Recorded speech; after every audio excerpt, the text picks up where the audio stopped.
O Evangelho em 3 minutos, com Mário Persona.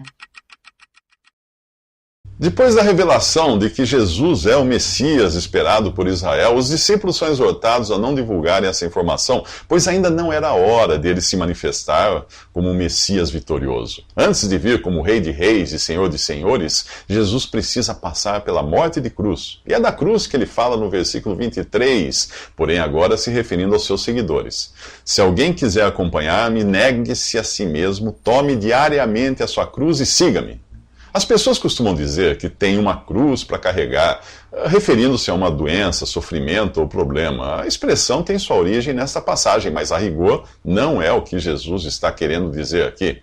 Ele não está falando de cruz no sentido de algum problema que nos aflija e ao qual devemos nos conformar. Não, ele está falando de morte. Tomar a cruz é considerar-se morto por dentro e por fora.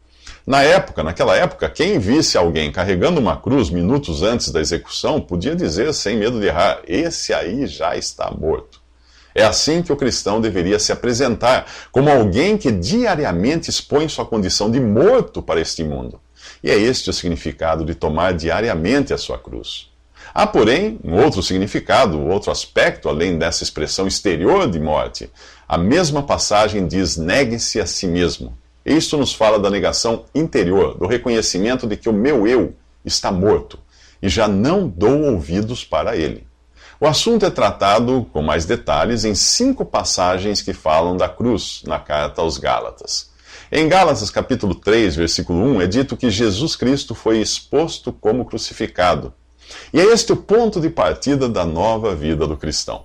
Na cruz, Jesus levou sobre si os meus pecados e foi julgado por Deus em meu lugar, para que eu não venha a passar pelo juízo e ser condenado no final.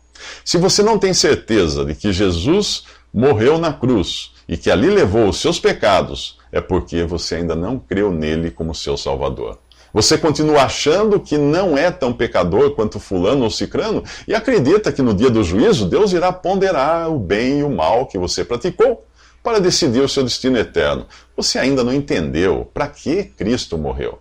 A morte de Jesus nos remete aos sacrifícios do Antigo Testamento, quando uma vítima inocente, como uma ovelha, por exemplo, era morta em lugar do pecador. O inocente substituía o culpado no juízo de morte. Por que você acha que a Bíblia chama Jesus de Cordeiro de Deus? Ele é a vítima definitiva. Enquanto os sacrifícios do Antigo Testamento só relembravam o pecado, o sacrifício de Cristo efetivamente anulou os pecados daqueles que creem nele. Nos próximos 3 minutos, continuaremos com o apóstolo Paulo falando de outros aspectos da cruz. Visite 3minutos.net. Dúvidas? Visite respondi.com.br.